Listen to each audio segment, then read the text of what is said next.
again, I want to make a little contrast with the biomedical model. So for example, if we look at the hormonal communication that happens, that creates the menstrual cycle, from the biomedical model, we have an understanding that it is the communication that happens between the hypothalamus, the pituitary, and the ovaries that elicits then this rhythm, biphasic rhythm, that creates the menstrual cycle. And we understand that that's what's happening from the Chinese medical perspective. But there's more. And the way we look at it is there are 5 different organ systems in addition to this hypothalamic, pituitary, ovarian, HPO axis. There are 5 organ systems that are very, very, very specifically involved in the production of blood and fluids in the body. And the blood is clearly going to have a relationship with how this blood is entering the uterus, is being created in the uterus.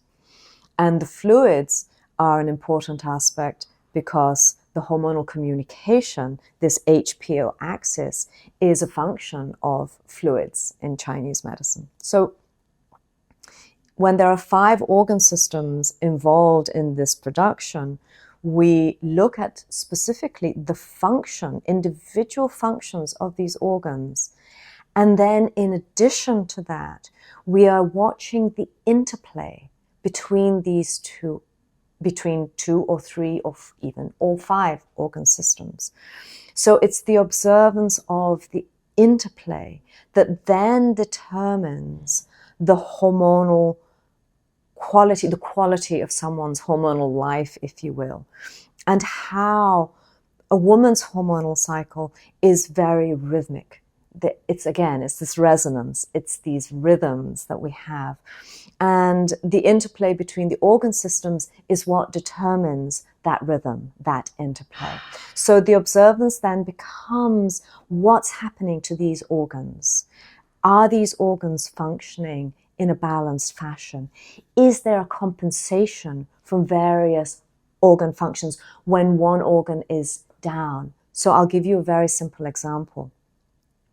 There's a very, very trending terminology that's used now in medicine, which is adrenal fatigue.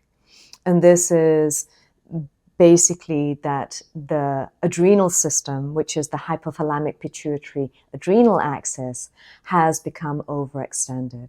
So people are burnt out, if you will.